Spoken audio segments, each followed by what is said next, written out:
Welcome back to another episode of the Interlake Sports Now. I'm Josh Dugan, and boy, oh boy, do we have another jam-packed show on our hands, my friends.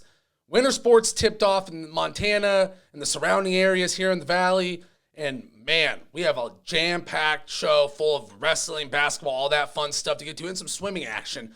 Plus, of course, talk a little bit of Griz, get to that Bobcat playoff win, start kind of looking forward to their next matchup as they cruise towards a game with South Dakota Jackrabbits, South Dakota State Jackrabbits, looking to move towards the FCS championship game. So, big show today. It's going to be a fun one. And, of course, as always, we'll get to those prep players of the week brought to you by Hagedorn Media Group, Montana. All right, before we get to that, reminder, today's episode is brought to you by Nomad. Voted the Flathead's best manufacturer, Nomad, a longtime supporter of the local community and sports scene, celebrating 20 years of building great careers in mission-focused custom vehicles. Nomad, a Montana-based company making a global impact. Visit nomadgcs.com for more information. That's nomadgcs.com for more information.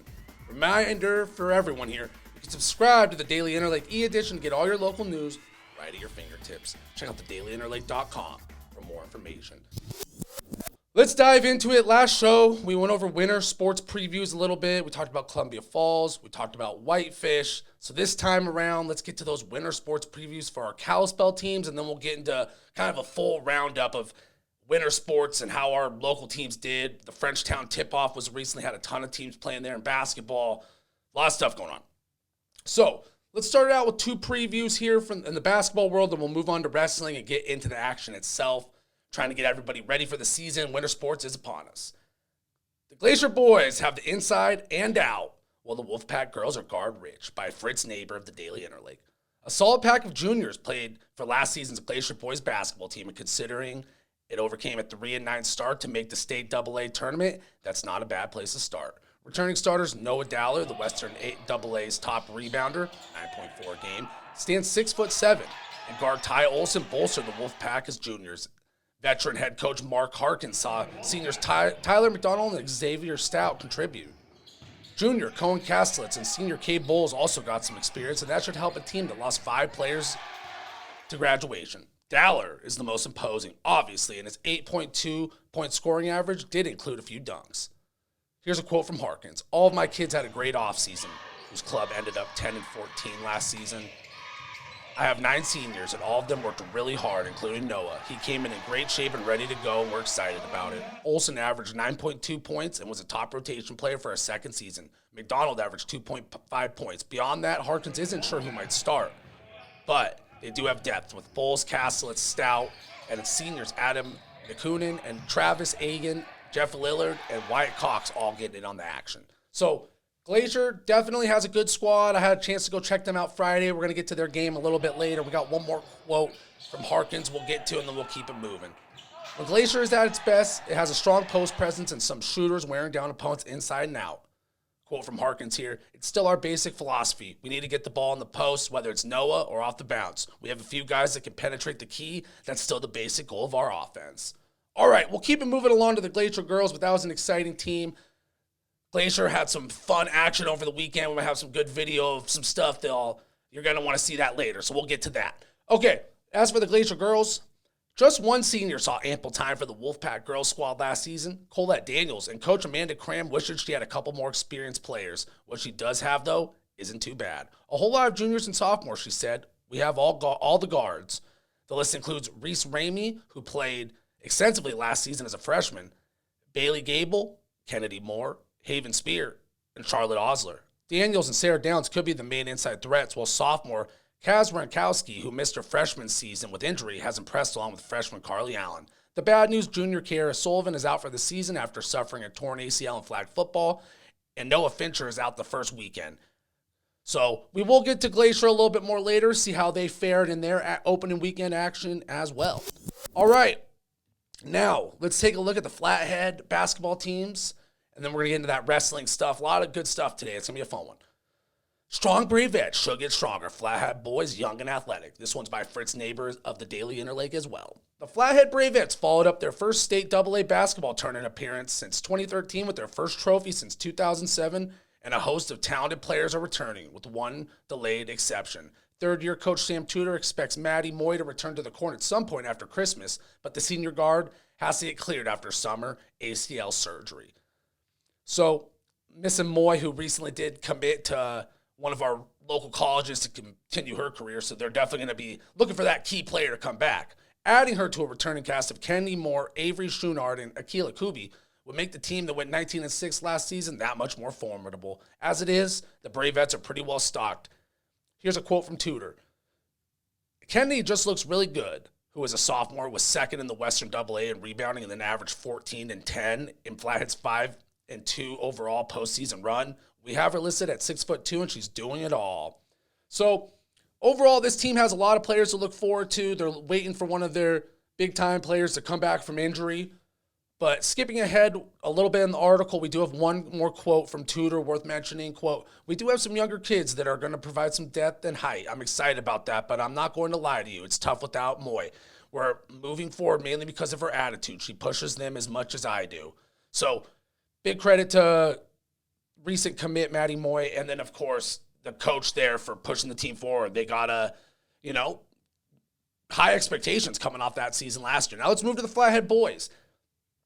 There's length, there's shooting, and there's ball handling on the Braves boys basketball team. Just not much experience. Third-year coach Dirks Johns Rude allows that his team might not be highly thought of heading into Friday's home game against Great Falls CMR. Junior Noah Cummings is the top returning scorer at 4.5 points a game. But Cummings stands 6'6". Junior Gabe Sims is 6'5", and sophomore Slate Burrington and Lyric Ursuline are 6'5" and 6'4". Plus, they're athletic. We're going to rely on our athleticism to create offense with our defense, said Johns Rude, whose club went 4-16 a season ago. Noah Cummings put in a ton of time this offseason, so I'm anxious to see where he's at, along with Lyric Ursuline.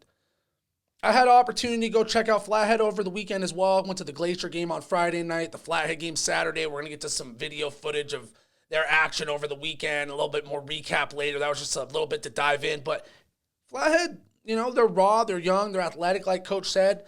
Coach Johns Root said. But, they, when you have 4 or 5 guys who are 6'4", 6'5", 6'6" even, can handle the ball a little bit, can rebound, and like he said, their 2 best shooters are guys who are about 6'4" and 6'6". There's potential with that team. So I'm excited to see down the stretch. We're going to get to them more later. Now, onto the local wrestling scene. Like I said, this is just a jam-packed show. So much winter sports to dive into. If you want to really read all the full recaps, pick up that Sunday, December 11th version of the Daily Interlake. Had to think about that one. There's so much going on. And you can get on all these recaps of full stories, so much going on. But this is a good way to kind of just throw us into the action. We're going to know what to expect from our local squads this winter, and then we're going to get to those recaps themselves and all the fun stuff. So, onto the local wrestling scene. Another story from our main man, Fritz, to help us dive into this action. This one's called Flathead Shoots for 3. The Pack Aim to Move Up. Here's a quote to start out from Jeff Thompson, the Flathead coach. We just have some dudes who knew how to wrestle. Jeff Thompson said, who has guided Flathead to 9 state championships, quote, everyone in our room is gunning to be a state champion or state placer, end quote. Seniors Noah Powhatan, Gabe Lake, both finished second at the state AA meet in February last season, and so did junior Anders Thompson. 2 more seniors, Forrest Howe and Cade Troop, took 5th and 6th. Juniors David Naldrit, Renan Allenbaum, Sawyer Troop, and Logan Stansberry all return, as do sophomores Diesel Thompson and Aiden Downing. The Brawlers also added Coda Weezerek, I went for it, and a junior transfer out of Utah. So overall, this is going to be a really good team for Flathead. They're shooting for their 3rd straight state title. That's very impressive. We got one last quote here. This will be a fun group to watch this season. They will put on a show on the map with a little flash to their grinding style of wrestling, Thompson said. We will be finding the toughest competition to wrestle the best. If that means moving up a weight class, our kids are up for the challenge. The team's motto, shooting for 3. Best of luck to Flathead on their journey for that 3rd straight state title. Definitely an accomplishment. As for Glacier, the Wolfpack's ranks include 3 place winners from the state last year, including, of course, 3-time state champion Tegan Vasquez, who now wrestles at 138 pounds. Junior Garrett Bosch, coming off a 6th place finish at state, is back at 113. Fellow junior Aiden Cross also placed 6th at the state in February. The pack took 9th out of 16 teams. Here's a quick quote from their head coach. We have 3 returning place winners and only graduated 1 senior. We should be a well-balanced team, top to bottom, Coach Ross Danker said. So Glacier, a little bit more raw than Flathead, but they're optimistic of, the future. Like he said, they got a young team, didn't have a lot of seniors leave last year, so they have the opportunity to keep that, Wolfpack team growing and kind of evolving. So it's going to be fun to keep an eye on the wrestling journeys of our local squads this year. Now let's move into the girls wrestling real quick. Get to an excerpt from the Daily Interlake's Katie Brown to help us dive into the local girls wrestling scene. Bravettes, Wolfpack are ready to wrestle, by Katie Brown. The Bravette Brawlers have been at the top of Montana's girls wrestling since its adoption by the MHSA in 2020, and the 2-time state champions look to be formidable again, returning 6th placers from last year's state tournament. Among those is senior Lily McMahon, who was 3rd at state last March. There's a caveat, however. McMahon is battling a knee injury, and her return remains in question. Another 132-pounder, junior McKenna McCarthy, was 5th at state in 2021 and does return as well.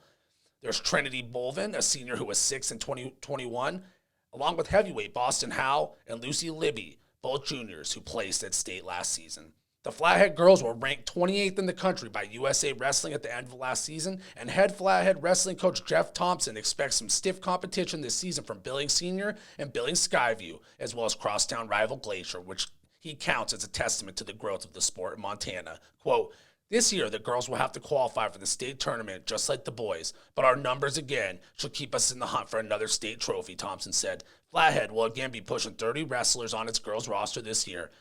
Quote, "Flathead has really embraced girls wrestling, and it's one of the most popular sports in our school," Thompson said. "We have an amazing family culture at Flathead that really supports our girls to take on the challenging sport of wrestling." Awesome stuff. As to Glacier, real quick, Brooke Yeadon headlines the list of returning Glacier wrestling girls roster after a 2nd place finish at state at the 107-pound weight class. Not my smoothest read there, but it's been one of those shows. So much going on. So Brooke Yeadon headlines the Glacier girls. The Wolfpack are coming off a 4th place finish at the state tourney last season and have 18 girls set to compete this year. Now it is that time to move on to the prep roundup. See how all these local teams we're talking about actually fared now that the ball's dropped in basketball. They're hitting the mat in wrestling. The action's begun. So let's dive into that a little bit.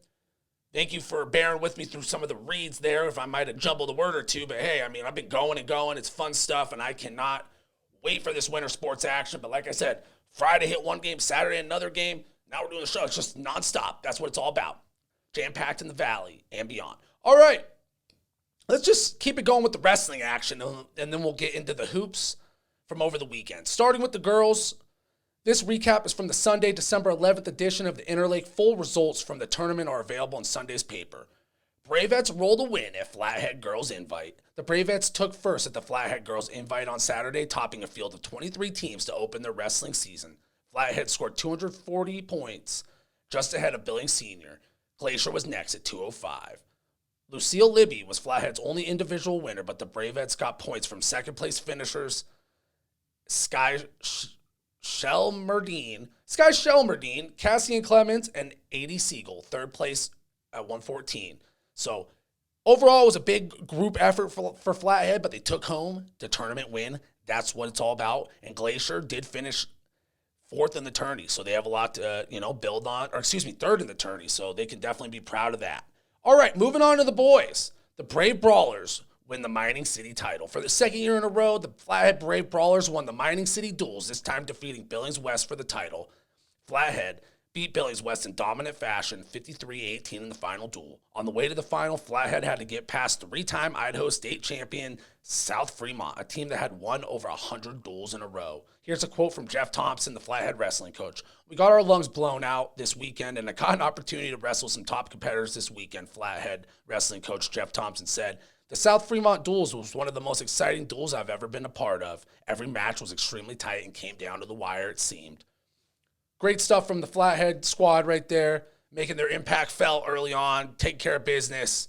Sure, head coach Jeff Thompson loves that. As somebody who wrestled for a few weeks before I decided maybe it wasn't the long-term sport for me, definitely could understand about getting those lungs blown out because, man, I don't think I've ever huffed and puffed more than when you're putting in the grind in the wrestling room. It's a tough, tough sport. So kudos to those athletes As for Glacier's wrestlers, Tegan Vasquez won 3 matches on Saturday, one of those by pin. Josh Melton and Caleb Shine and TJ Gannon all had 2 wins on the day. Excuse me, Josh Melton actually had 3 wins as well, and then Caleb Shine and TJ Gannon each took home 2 wins. Here's a quote from Glacier head coach Ross Dankers. Overall, good first week for the Pack. We can definitely work on building our conditioning this early part of the season, which will help our technique flow a little smoother in the third period. I thought we looked tough on top and were able to hand fight well. All right, one last little anecdote from my short-lived wrestling career I'll never forget. Just running till I couldn't run anymore. We're on the football field just going at it, and the wrestling coach asked me, when you played football, didn't you do this? And I looked at him and I said, no, we didn't do this. Because, the wrestling condition, not to take away from football and the hard work they put in, but the conditioning wrestlers put in is unreal. So, like I said, major kudos to those athletes. Nothing but respect for that. Great stuff. We're going to move on to the hoops action. It's been a fun one so far. Thanks for everybody for tuning in. Much appreciated. Alrighty, let's get to that prep basketball roundup. Action-packed stuff over the last weekend. We're going to get it started out with Glacier, who started out their season with back-to-back wins on the court. Friday night, they took care of business, 56-38, led by a strong 17-point performance by Ty Olson versus the Great Falls Bison. And Saturday was a big one. Tyler McDonald hit a game-winning shot to beat CMR 53-52. We'll keep you up to date on how the Wolfpack boys fare all season long.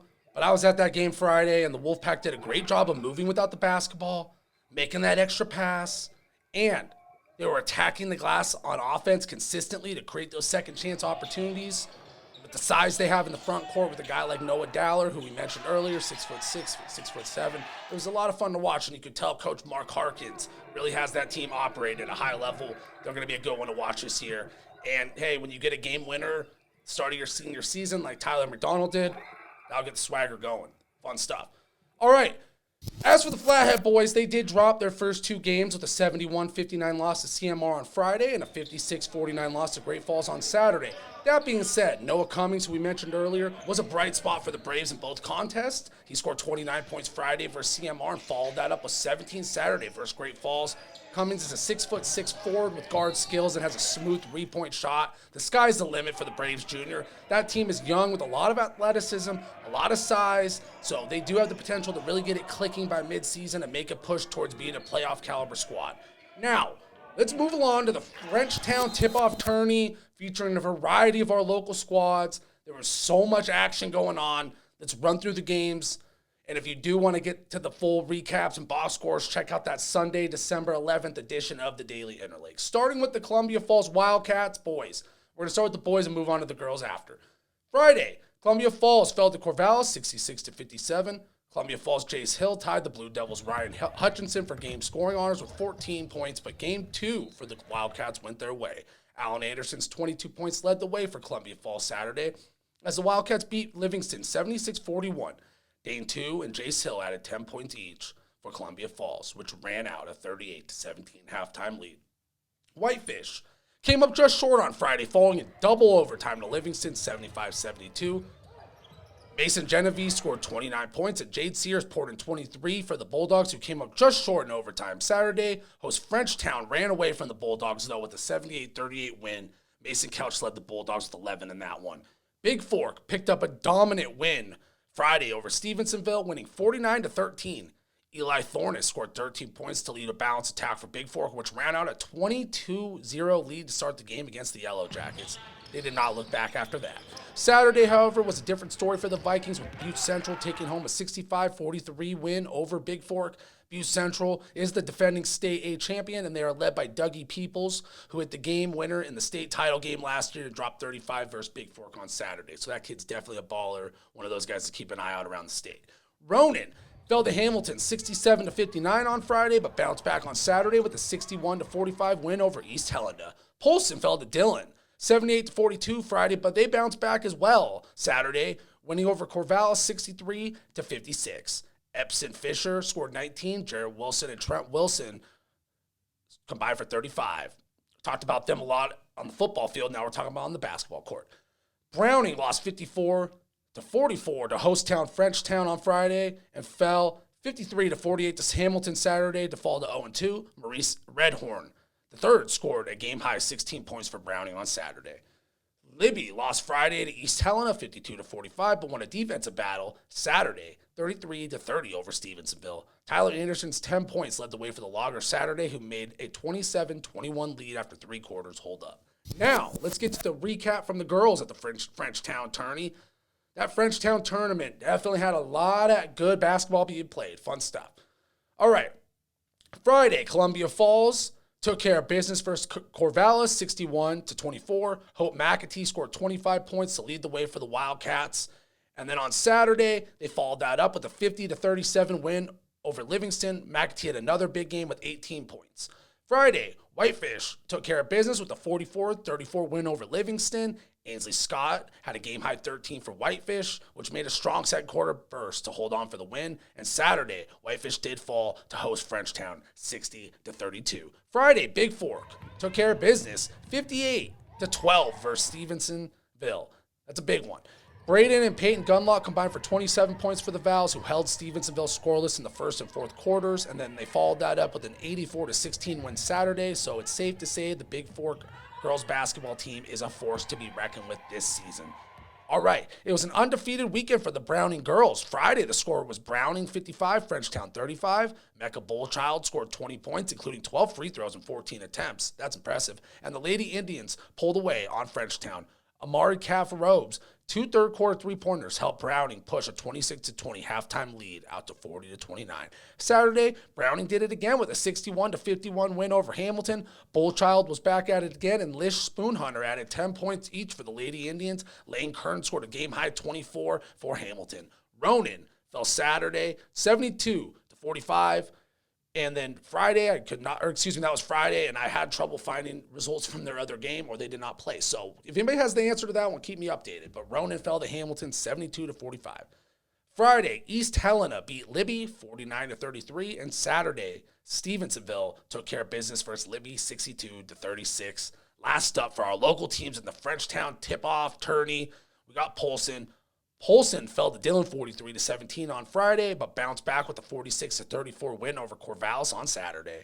So, good stuff for Polson. Got the split, kept it going. Real quick, we're going to talk a little bit of our first swim meet from the winter sports, and then it's that prep player of the week time, Cat Griz time, action-packed show. Thank you to everybody for tuning in. Thank you to Nomad GCS for their support. Thank you to Haggard Dome Media Group from Montana for their support.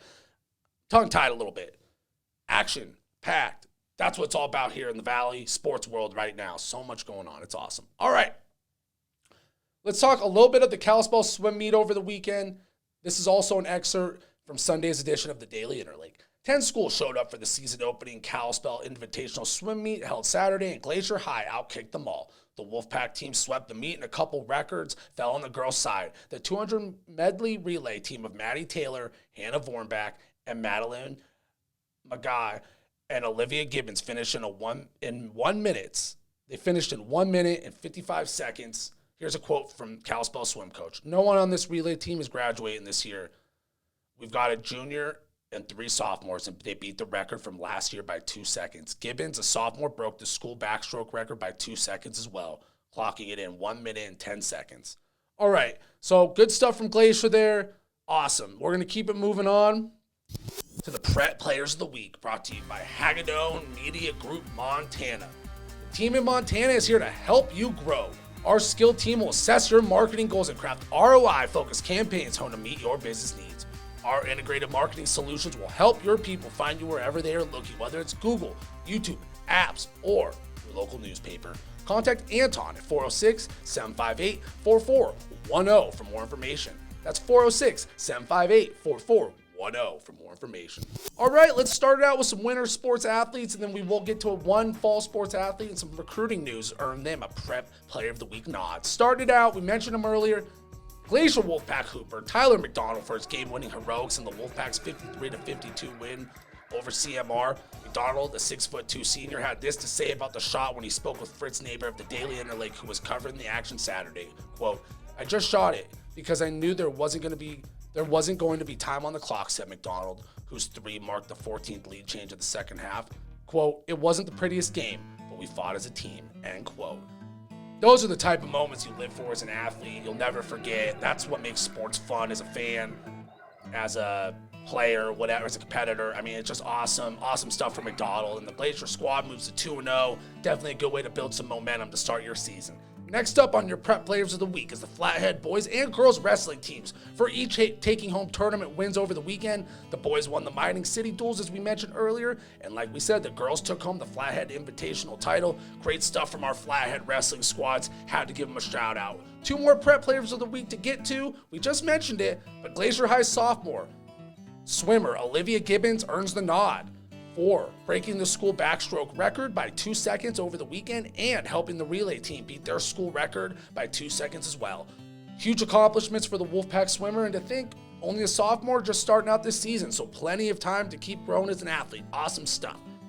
Last up, a familiar name on the show who we've talked about time and time again throughout this season, and we'll be talking about, it looks like, for another few years as he's continuing his journey with the Griz. Glacier High starting quarterback Gage Slider, who announced his commitment to play for the University of Montana this past weekend.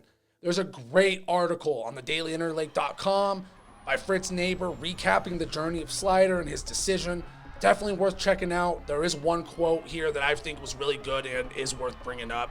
Quote, this is from Gage Slider himself. Quote, I've grown up going to Griz games. Who will join Glacier Products Henry Noose, Drew Deck, and Patrick Rohrbach on the UM roster. Either you grow up in this. Start that one over. I've grown up going to Griz games, said the senior who had joined Glacier Products Henry Noose, Drew Deck, and Patrick Rohrbach on the UM roster. Quote, you grow up in this state, you're either a Griz or a Cat, end quote. All right, congratulations to Slider on his commitment. Maybe not the smoothest read by me there, but it's all good. I mean, this kid was so much fun to watch this year. Great facilitator at the quarterback position. Great job of getting rid of the football on time and trusting his playmakers, which for a prep quarterback, that shows a lot, shows maturity. I'm excited to see his football journey continue with the Griz. Those were your prep players of the week, brought to you by Hagedorn Media Group Montana. The team of Montana is here to help you grow. Our skill team will assess your marketing goals and craft ROI-focused campaigns home to meet your business needs. Our integrated marketing solutions will help your people find you wherever they are looking, whether it's Google, YouTube, apps, or local newspaper. Contact Anton at 406-758-4410 for more information. That's 406-758-4410 for more information. All right, let's round this thing out with some Cat Griz talk. We got 2 Griz stories to get to from last week, then we're going to dive into that Bobcats playoff action. This one relates to Griz linebacker and Glacier High grad Patrick O'Connell, who was invited to the Hula Bowl postseason game for college football players to highlight their skill set and try to get taken to the next level in the NFL, XFL, CFL, all those kind of things. So awesome stuff that O'Connell earned the invite, and he's going to get that opportunity to highlight everything he has to offer for a professional team. We do have a quick excerpt from an article by Fritz Neighbor that was in the Interlake this week. Into the unknown, Patrick O'Connell betted on himself and became a Griz great. This is a good one. We're going to get to just a couple lines from this. I definitely recommend checking this one out on the dailyinterlake.com. Patrick O'Connell's year at the University of Mary wasn't misspent. He played 10 football games for the Division II Moradors and scored a defensive touchdown in the 2017 finale. But by the end of the year, he was leaning towards leaving the North Dakota school. The Montana Grizzlies, a team he'd grown up watching in person on Saturdays, were still on his mind. He'd have to walk on, but so be it. My daughter Megan and I came through Bismarck, remember Jeanne O'Connell, Patrick's mom. I'm originally from Fargo and have family there, and we had lunch with Patrick, and he said at lunch he was giving this some thought. We just felt positive, and whatever decision he made, it would be the right one. As scary as it was, the fear of the unknown, that was the end of the quote there. As you pour over his numbers now, 28.5 career sacks, 45 career tackles for loss, it's hard to imagine another destination. O'Connell was a finalist for the Buck Buchanan Award for the top defensive player in the FCS as a junior in 2021. He's led the Griz in sacks 3 times. He's also won 30 games at Montana, 29 more than he did at Mary. Plenty of memories, O'Connell said this week. I think the one that's most memorable would be our 2021 win against Washington. That's one I'll always remember. And obviously beating the Cats last year is a good memory too.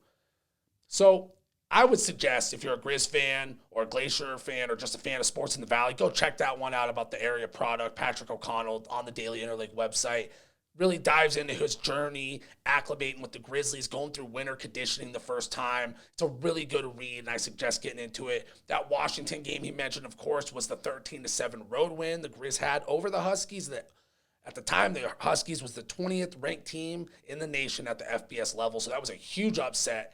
Awesome stuff. Like I said, definitely worth checking out that article. One last Grizz note, and then we'll get to the Bobcats. Montana punter Patrick Rohrbach was once again recognized, another Glacier product I might add, was recognized as one of the best in the FCS on Monday, with the Augusta Sports Council naming him a semifinalist for FCS Punter of the Year.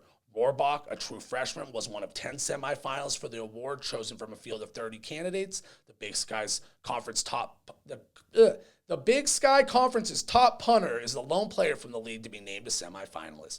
Rohrbach finished the year with the third best punt average at the FCS level with a 45.2 yard per punt average, which is second best in school history. So, heck of a year for Rohrbach. Last thing I thought was cool is he boomed 15 punts over 50-plus yards with a long of 68 on the season. I have a strong feeling there's going to be some NFL teams calling for Rohrbach in a few years when his time comes. All right, let's move on to the Bobcats. Like I've said before, we are going to have a Grizzlies postseason roundup show, kind of an off-season roundup thing going on soon. But so much action to get to. The time will come. We'll wait till some more postseason accolades come in. Maybe Rohrbach wins that award, that stuff like that. So we're going to wait for some more stuff.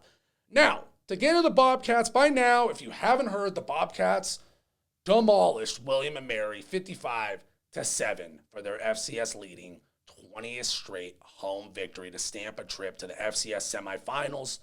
I mean, the Bobcats have been absolutely dominant offensively the last few weeks, but now it all boils down to a matchup with the number one FCS team in the country, South Dakota State University, with a trip to the FCS championship game on the line. South Dakota State struggled at times, versus Holy Cross last Saturday. For anybody who didn't check in on that one, FCS playoff action, they looked a little vulnerable on the ground. And a lot of the Twitter community, a lot of the FCS football community I saw was a little worried that the Jackrabbits aren't going to be able to stop the Bobcats. And the Bobcats are going to rush right by them. Here's my only caveat there. You have to wonder if South Dakota State, being as good as they are, the number one FCS team in the country, knew that Tommy Millott and Sean Chambers were coming to town. And they were playing a rushing quarterback from Holy Cross named Matthew Saluka, who did rack up 213 rushing yards on the day. The point being, I think the Jackrabbits are probably trying to keep a couple tricks up their sleeve, hide some things save some stuff. So everything's not on film when you face probably the best rushing quarterback duo at the FCS level right now. And Millott and Chambers, those guys are almost unstoppable. So you got to wonder if the Jackrabbits did have a little bit of they're kind of waiting on that one. But hey, this matchup's going to be big. We've been talking all year about this Bobcats team and just how good they are. And they took care of business when they needed to, and they did so in dominant fashion. All the momentum's on their side. They look like the team to be at the FCS level right now. We're going to talk more about that in a sec. I did a preview show with Fritz last week. We were both kind of agreed the Jackrabbits were the team to beat. I think I'm going to flip-flop a little bit and say the Bobcats are the team to beat now after that performance. But to continue, my biggest takeaway from that win for the Bobcats is running back Isaiah Ifanse is back. He was huge for the Bobcats in their win over William & Mary, finished with 162 yards and 2 touchdowns on the ground on 11 carries. He missed the entire regular season recovering from off-season knee injury, but in his 2 playoff starts, he's made his presence felt big time. This is a guy who last year racked up 1,600 rushing yards, 10 touchdowns on the ground. So can he be the X factor versus the Jackrabbits? That's kind of my question mark, but, I do think he is back. And when he's back, that 3-headed rushing attack just looks a little bit different with Millott, Chambers, and now a third member of the crew. Let's keep it rocking and rolling. Let's get to a quick stat of the day via @VictorFlores406 on Twitter. This is related to the Bobcats' win over William & Mary. Marquis Johnson's 87-yard kickoff return and Taco Dallar's 79-yard punt return are both playoff records for the longest kick and longest punt return in Montana State football playoff history. So awesome stuff from those Bobcats return, man. I've said it before on the show, always good to give special teams a shout out. It's just kind of a reflection of the unit as a whole and the complete team mindset. So awesome stuff from the Bobcats. So here's my one question for the Bobcats. I always kind of wrap up the show with one question, or not wrap up, but wrap up, with our Griz or the Bobcats, what are we looking at in this upcoming matchup? This is what I'm looking at as they are going to face the Jackrabbits. What happens if the Jackrabbits find success slowing down the Bobcats' rushing attack?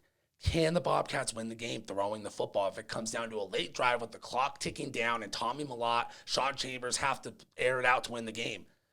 The Jackrabbits did get run all over by Holy Cross, but earlier this year they played Iowa, historically one of the best rushing teams in the entire country, FBS level, big-time team here. They held the Iowa Hawkeyes rushing attack to 1.6 yards per carry on 36 attempts. So the Jackrabbits do have it in them to lock down the run game. Of course, different styles of play. Iowa's not exactly this RPO style like Mellott and Chambers run where they're getting to the outside. The point I'm getting at, though, is don't underestimate that Jackrabbits defense. Now, I will say, let's throw out a second stat of the day. First time we've ever done two stat of the days. But this might help answer my question. Last year versus SDSU in the FCS semifinal matchup, just like they're about to do this year, they faced the Jackrabbits. And in that game, Tommy Mellott tossed 2 touchdown passes, 0 interceptions, and 233 passing yards on their way to a 31-17 win and a trip to the national championship game. So Mellott's done it before on the same field, same big-time pressure, another year to grow, another year to develop. I went into this last week of FCS playoff action thinking South Dakota State was the pick throughout this tourney. I'm going to switch over to the Bobcats. I think that they have what it takes to take care of business. They're just too complete of a team. We'll see how it goes Saturday. I think it's going to be a really hard-fought game. I think it's going to be a tough game. But I do trust that they have the total pieces to make it work, whether it's special teams, offense, defense. They play all three sides. They're a complete team, and that's what makes the Bobcats special. It's going to be a tough test, but I'm picking them to win it. I'm not going to throw a score out there. That might be a little too tough. But all right, on that note, everybody, we're going to wrap this thing up. It's been a heck of a show. Thank you to everybody for sticking around and listening. I know I've been all over the place more than usual, but winter sports is off and running here in the state of Montana. We have FCS playoff action. We have all kinds of stuff going on, so it's been a lot of fun. Thank you to everybody for checking it out. Before we wrap this thing up, I want to give a special thanks to Hagadone Media Group Montana for their support and remind everyone listening that this episode was brought to you by Nomad. Voted the Flathead's best manufacturer.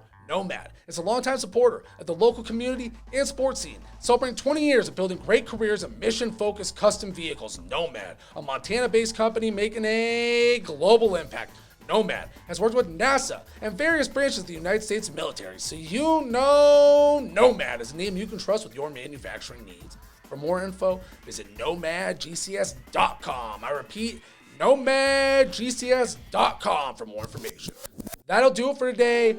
Thank you to Nomad. Thank you to the Flatheads, best manufacturer. And also thank you again to Hagadone Media Group Montana. Next episode, hopefully we're talking about a Bobcats trip to the national championship game.